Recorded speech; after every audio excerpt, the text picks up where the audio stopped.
Welcome to Almas Jacob live. मैं हूं Almas Jacob और आप देख रहे हैं Vietnam just froze 86 million bank accounts.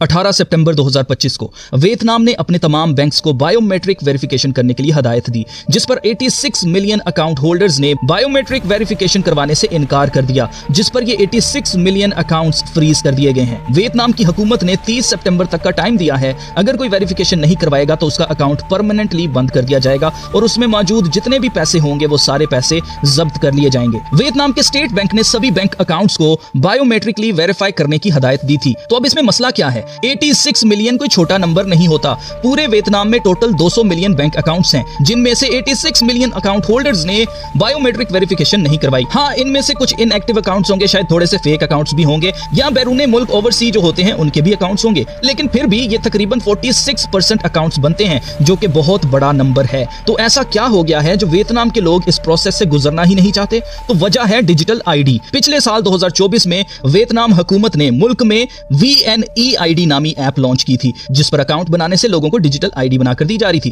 2025 अप्रैल के महीने तक डाटा के हिसाब से वियतनाम में 62 मिलियन लोगों ने डिजिटल आईडी बनवाई थी, जो कि वियतनाम की टोटल पॉपुलेशन 101 मिलियन का 62% बनता है। मतलब 48% आबादी डिजिटल आईडी बनाने से इनकार कर रही है, जिस पर अब हुकूमत स्टेट बैंक के जरिए लोगों को फोर्स कर रही है कि सब डिजिटल आईडी लें। अब ये डिजिटल आईडी है क्या? इस पर मैं पहले भी काफी वीडियोस बना चुका हूं। अगर आपने हमारी अभी रिसेंटली सैम ऑल्टमैन वाली वीडियो नहीं देखी तो वो वीडियो भी आप देखें, ताकि आपको समझने में आसानी हो कि डिजिटल आईडी कैसे काम करती है और ये कैसे मुखालिफ मसीह की छाप को हमारे ऊपर फोर्स करने के लिए लाई जा रही है। अब ये डिजिटल आईडी सिर्फ वियतनाम में ही रोल आउट नहीं की जा रही, बल्कि इस वक्त पूरी दुनिया में हुकूमतें डिजिटल आईडी रोल आउट कर रही हैं। इंडिया में आधार कार्ड डिजिटल आईडी सिस्टम है, पाकिस्तान में नादरा की पाक आईडी ऐप डिजिटल आईडी है। इसी तरह से यूके के अंदर भी लोगों को फोर्स किया जा रहा है, ताकि जो इलीगल इमिग्रेंट्स हैं उनको पहचाना जा सके, उनको पकड़ा जा सके। अभी ये आईडीज ऑप्शनल हैं, यानी कि आप चाहें तो बनाएं, आप ना चाहें तो आप ना बनाएं, लेकिन नियर फ्यूचर में खास तौर से 2030 तक जब सब कुछ डिजिटल कर दिया जाएगा,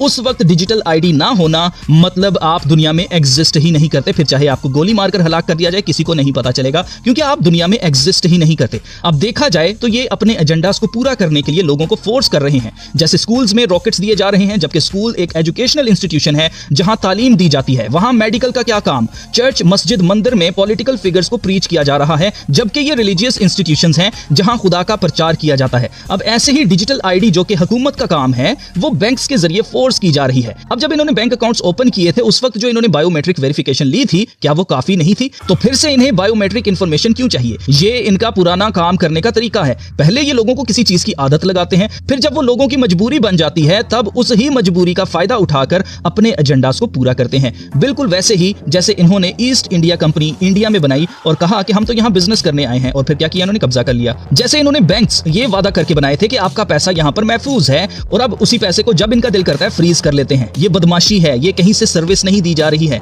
अगर ये सर्विस नहीं देना चाहते हैं तो ये कह सकते हैं अपने कस्टमर्स को कि ये पड़ा है तुम्हारा पैसा, अपना पैसा ले जाओ, हमने आपको सर्विस नहीं देनी है जब तक आप डिजिटल आईडी नहीं बनवा लेते। चाइना में भी ऐसे ही बैंक अकाउंट्स फ्रीज कर दिए गए थे जब इन्होंने डिजिटल करेंसी को प्रमोट करना था। उस वक्त भी लोगों ने धड़ाधड़ बैंक्स में जाकर अपने पैसे निकलवाना शुरू कर दिए थे, जिस पर इन्होंने बैंक अकाउंट्स फ्रीज कर दिए थे और कहा था कि हमारे पास कैश ही नहीं है। जब इन्होंने बैंक्स बनाए थे तब इन्होंने यही वादे किए थे कि आप जब चाहे चेक लिखें और अपने पैसे ले जाएं, ना कि अगर हमारी बात आप ना मानेंगे तो आपके पैसे जब्त कर लिए जाएंगे। ये हर चीज को थोड़ी देर के लिए आदत लगाने के लिए लोगों को लेके आते हैं, लोगों का ट्रस्ट गेन करते हैं और फिर धोखा देते हैं। ऐसे ही ये डिजिटल आईडी को लेकर अभी जो वादे कर रहे हैं, वो एंड पर सब धोखा निकलेगा। ये बात मेरी आप बेशक लिख कर रख लें। जैसे मनी लॉन्ड्रिंग नहीं होगी, करप्शन नहीं होगी, टैक्स का मसला हल हो जाएगा। फिजिकल कैश तो चोरी हो जाता है, तो उसको कोई चोरी नहीं कर पाएगा, क्योंकि ये सब कुछ डिजिट्स में होगा, ये सब कुछ कंप्यूटर के अंदर होगा। इस तरह की जो बातें बताई जा रही हैं, हम आपको डिजिटल मनी दे रहे हैं। जब इंसान फिजिकल बीइंग है, जब हम कपड़े फिजिकल पहनते हैं, जब खाना हम फिजिकली खाते हैं, जब हम रहते ही फिजिकल वर्ल्ड में हैं, तो हमारी आइडेंटिटी भी फिजिकल ही होनी चाहिए। हम कोई कार्टून नहीं है जो किसी कंप्यूटर सॉफ्टवेयर में रहता हो और हमें डिजिटल आईडी की जरूरत हो। करप्शन ये खुद करते हैं, टैक्स ये खुद नहीं देते और आम लोगों को परेशान किया हुआ है।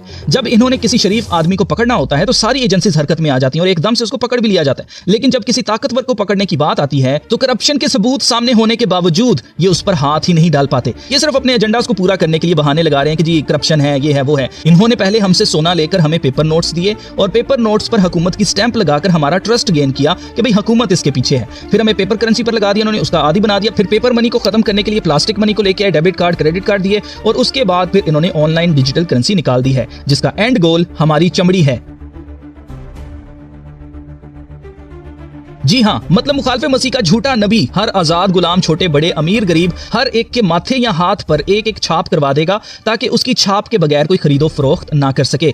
एक एक स्टेप करके हम एंड के करीब जा रहे हैं। इन्होंने 200 साल में यही प्लान किया था कि एक एक इंसान को कैसे कंट्रोल किया जा सकता है ताकि ये एलीट्स हमेशा हमारे ऊपर हुक्मरानी कर सकें। अजीजों, तमाम हालात और वाकयात हमें यही बता रहे हैं कि हम बिल्कुल दुनिया के खात्मे के करीब आ चुके हैं और यीशु मसीह जल्द वापस आ रहे हैं। अब वक्त है कि हम इनकार करना सीखें, क्योंकि अगर हम अभी इनकार नहीं कर सकते तो मुखालिफ मसीह की छाप का इनकार कैसे करेंगे। जहां हमारे साथ जबरदस्ती करने की कोशिश की जाती है वहां सवाल करें और इन्हें बताएं कि हमें पता है कि तुम हमारे जिस्मों में चिप्स लगाना चाहते हो, हमें कुत्ते बिल्लियों की तरह कंट्रोल करना चाहते हो।